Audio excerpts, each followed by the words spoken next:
So hello everyone, welcome back to my channel. आज मेरे podcast में एक ऐसे शख्सियत आए हैं जो सीनियर एसोसिएट वाइस प्रेसिडेंट रह चुके हैं, retired of UTI mutual funds के।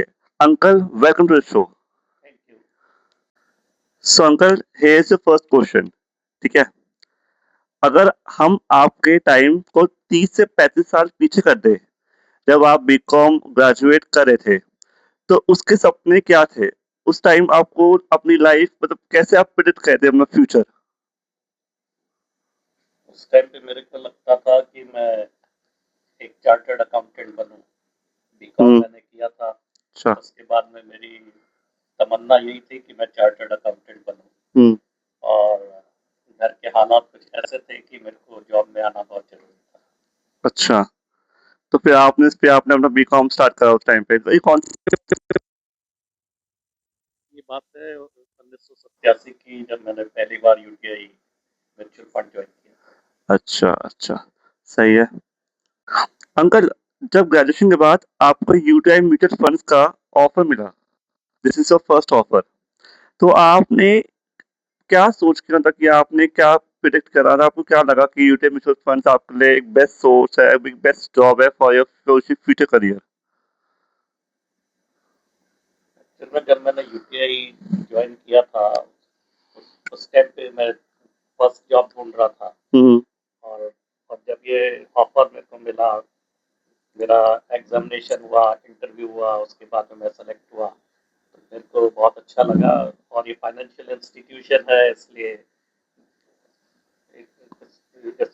इसके अंदर फाइनेंशियल लिटरेसी की भी बात मेरे अंदर थी कि मैं एक अच्छा फाइनेंशियल एक्सपर्ट बन पाऊंगा। अच्छा, ठीक है। आपका वो पहला दिन कैसा था? ऑफिस का पहला दिन बहुत ही एक्साइटिंग था। मैं टाइम से पहले ही ऑफिस पहुंच गया था। और हम्म। ऑफिस में सब मेरा इंतजार ही कर रहे थे। मेरा वार्म वार्म वेलकम हुआ था। अच्छा, सही है। अंकल, करियर की शुरुआत में सबसे बड़ा स्ट्रगल क्या था? क्या कभी ऐसा लगा कि शायद एक फील्ड या एक कंपनी मेरे लिए नहीं है? ऐसा मुझे कभी भी नहीं लगा। अच्छा, ऐसा क्यों? ऐसा क्यों? हम्म। ऑफिस का एनवायरनमेंट काफ़ी अच्छा था, काफ़ी सीखने को मिल रहा था। हम्म। तो इसलिए मेरे को लगा कि शायद मैं यूटीआई के लिए ही बना हूँ। सही है।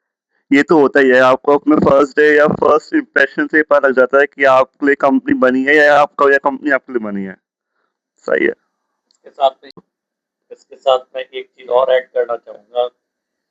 1964 में ही मेरा बर्थ हुआ। अच्छा। और यूटीआई का बर्थ भी 1964 में जुलाई में। अरे, फिर तो इससे मतलब बहुत आसान से हम कह सकते हैं कि यूटीआई आपके लिए बना है और आप भी यूटीआई के लिए ही बने हो। सही। सही है। अ, अगला क्वेश्चन, ठीक है। इसी स्ट्रगल के बीच आपने जॉब के साथ साथ एमबीए परस्यू करने का डिसीजन किया था, तो ये डिसीजन कितना रिस्की था और उस वक्त आपको किस चीज ने मोटिवेट किया कि आपको अपनी पोस्ट ग्रेजुएशन पे परस्यू करना चाहिए? एमबीए करने का डिसीजन जो मैंने लिया, हम्म। वो ऑफिस में अपने करियर प्रोस्पेक्ट्स को देखते हुए लिया था। ठीक है। हमारे ऑफिस में जो लोग एमबीए करके आते थे या जो कर रहे होते थे, उनके लिए अपॉर्चुनिटी रहती थी कि आप उनका प्रमोशन एक अच्छे लेवल पे हो जाता था। अच्छा। तो इसी चीज को ध्यान में रखते हुए मैंने एमबीए करा। अच्छा, हाँ, ये तो होता ही है। अगर आपको अपनी फील्ड में कुछ एक्सपर्टीज चाहिए, आपको अपना प्रोफेशनलिज्म निभाना है, तो आपको फिर उससे अपनी पढ़ाई भी होनी चाहिए। ये तो है। नेक्स्ट क्वेश्चन, दिन में ऑफिस, रात में पढ़ाई, इस फेज में आपको मेंटली और प्रोफेशनली कितना बदला? और क्या कोई ऐसा मोमेंट था जब आपको लगा कि यार अब नहीं हो पाएगा? ऑफिस का प्रेशर जरूर रहता था। ऑफिस में मैं पूरी तरह से लगा रहता था दिन में। उसके बाद में रात को मैं अपनी पढ़ाई वढ़ाई भी करता था। हम्म। प्रेशर तो था, लेकिन एक मोटिव भी दिखाई देता था कि मुझे एमबीए करना है। हम्म। और इस मोटिव के पीछे ही मैं लगा रहा और मैंने इसे किया। अच्छा, बहुत सही अंकल। नेक्स्ट क्वेश्चन, जैसे जैसे प्रमोशन मिलती गई और रिस्पॉन्सिबिलिटीज आप पे बढ़ती गई, तो एक आपने अपना आपको जब लीडर लीडरशिप में आप आए कंपनी के अंदर, तो आपने उस लीडरशिप क्वालिटी को कैसे डेवलप किया? प्रमोशन जब मेरे को मिलते गए, जिम्मेदारियां बढ़ी, तो मैंने अपनी टीम में अपना पूरा विश्वास दिखाया।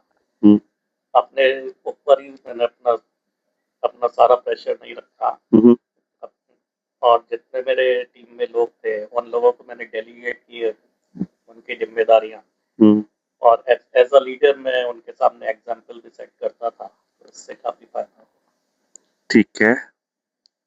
सीनियर एसोसिएट वाइस प्रेसिडेंट बनने की किसी भी प्रोफेशनल के लिए एक बहुत बड़ी अचीवमेंट होती है। जब आपको वो अपॉर्चुनिटी मिली, तो सबसे पहले आपने किसके बारे में सोचा? जब मुझे ये अपॉर्चुनिटी मिली तो सबसे पहले मेरे को अपनी वाइफ का ही ख्याल आया। उसको सीख उसको सीखो मैंने अपना एमबीए भी डेडिकेट किया था। अच्छा। जब ये अपॉर्चुनिटी मिली तो मुझे लगा कि ये एक तरह से सोने पे सुहागा हो गया। अरे वाह, सही है।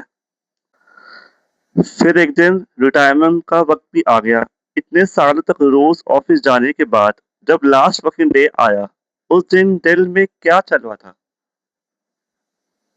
उस दिन उस दिन दिल में यही चल रहा था कि इतने सालों की मेरी नौकरी हो गई है हम्म, और अब फाइनली रिटायर होने का टाइम आ गया है। हम्म, तो एक एक तरफ जहाँ दुख था तो दूसरी तरफ खुशी भी थी कि इतने सालों का मेरा काम आज सफल हो रहा था, बेदाग में नौकरी करके हम्म, अपना आगे का फ्यूचर तय करना। हाँ, ये तो है। एक नौकरी में सबसे बड़ी चीज ये होती है कि मोमेंटम और पेशेंस एंड परसिवरेंस रहे, और करियर में ग्रोथ रहे, एंड वो आपने पूरा करा अपनी लाइफ में। सही है, बहुत सही। रिटायरमेंट के बाद लाइफ कितनी बदली? आज आपने अपना दिन कैसे स्पेंड करते हैं, और क्या कभी ऑफिस और कोलीग की याद आती है आपको?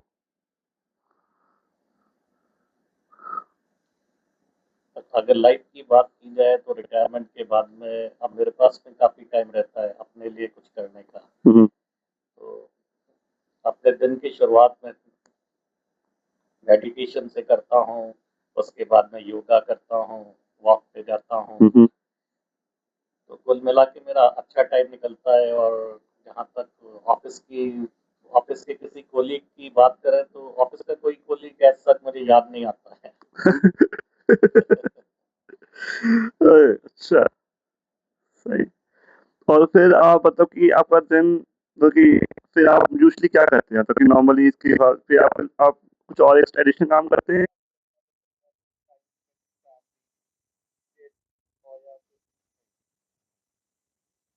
इन्वेस्टमेंट एडवाइजर का मैंने इसके बाद में रोल ले लिया है। अच्छा। तो एक्सिस मैक्स लाइफ के साथ में मैं लाइफ एडवाइजर हूँ। अच्छा। स्टार हेल्थ के साथ में भी मैं एडवाइजर हूँ। बहुत सही। इसके अलावा अपने जितने भी म्यूचुअल फंड्स हैं उनका भी मैं एडवाइजर हूँ। हम्म, एफडी अगर किसी को करानी हो या किसी को रियल एस्टेट में करना हो तो वो सब काम भी मैं साथ साथ कर रहा हूँ। अरे वाह, बहुत सही। इसलिए मैं बिजी रह। सही है, अपना को बिजी रखना भी चाहिए। अंकल, लास्ट राउंड हमारे पॉडकास्ट का वो है रैपिड फायर राउंड। 5 क्वेश्चन पूछूंगा, तो आपको फटाफट आंसर देने हैं। One word that describe your entire career journey. Hard working and loyal. Okay. Promotion, peace of mind. Peace of mind. One leadership quality every young professional should develop. Far sightedness. If you go back to your first day at your work, what is the one piece of advice you should give at yourself? B punctual. Complete the sentence. Success is not about dash, it's about dash. Hard work and smart. Okay. So here is the end of the podcast, and I believe आपको पसंद आया होगा. If you want to ask any question related with the mutual funds or UTI, you can pin the comment in the comment box, and I will mention the link of Mr. Deepak Mathur in my description box of YouTube, so you can always you can connect with him directly. Thank you for watching it.